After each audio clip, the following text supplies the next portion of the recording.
Great greetings, everybody.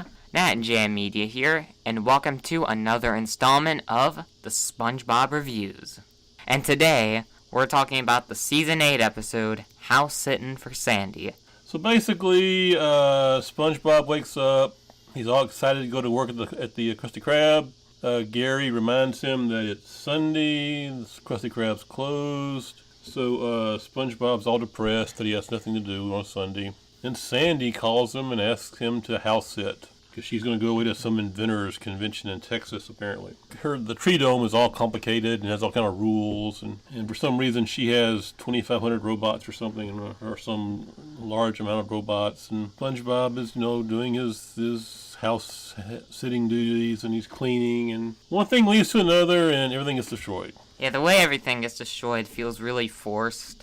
SpongeBob knocks over a bottle, and then it rolls into the place that the robots were at, and the bottle touching the robot automatically powers it. They all destroy it. Sandy comes back, and it turns out that the plot twist was she wanted SpongeBob and Patrick to destroy her house. And she wanted them to destroy the house so she could test out her newest invention. But why didn't she just, I don't know, a plate or a glass or something?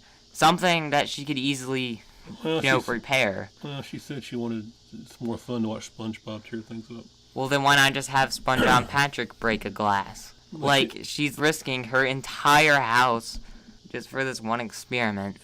She's invented this ray gun that will fix anything that's broken. I guess it reverses whatever. So the house gets destroyed, it'll put it whole again. He throws the test tube again somewhere, and the whole thing happens all over again. Except the robots decide they're going to destroy the ray gun, and then SpongeBob and Patrick just run off. And then it just ends, and I didn't laugh a single time. It's so boring. See, House Sittin' for Sandy suffers from not having a single interesting thing going on. Yeah, it's interesting to see SpongeBob walk around the house and Gary meow, meow, meow. It's interesting to watch Sandy tell SpongeBob every single thing that he needs to do. Then it's enjoyable to watch SpongeBob do all those things. And by the way, there's a major logical issue in this episode. The tree dome's been around since season 1, right? It's been established that whenever SpongeBob goes into the tree dome, he has to put on a fishbowl with the water over his head. He's been doing that for season after season after season. But in this season 8 episode, and a lot of other season 8 episodes actually, he forgets, like, oh. And it's not until like 5 or 6 minutes in, Patrick comes in. It's like, it doesn't work because we've had like 4.5 minutes of SpongeBob walking around the tree dome without the water helmet on. If he had gotten in there for like 10 seconds and then he started suffocating, that might have worked better. But at the amount of time that he spent in that place, he might have been there for hours. Like, think about it. He was counting all those robots. Yeah. And why didn't Sandy say, hey, SpongeBob, where's your helmet? It makes no sense. Nothing really funny happens with Patrick. Most of it is just Patrick repeating the stuff that SpongeBob says. Yeah. Which isn't very enjoyable to watch.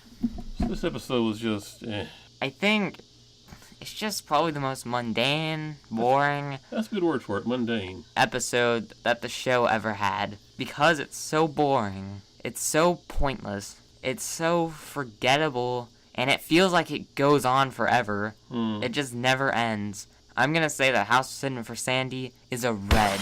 Wow. At least Smooth Jazz had good music and very nice and detailed backgrounds. This episode doesn't even have that. It's just boring. I didn't dislike it enough to give it a red. I might have even given it a mediocre, but the whole logical issue with the helmet and the water helmet and the SpongeBob not being able to breathe and breathing, that was just a major oversight, a major logical issue for me, so I'm giving it an orange. They made a joke off of it, but they made the joke too late. They really should have made that joke earlier in the episode. They should have made that joke in the first season, because it makes no sense in the 8th season. A Sunday episode recorded on a Sunday. And this is being uploaded on a Sunday. That's just too much.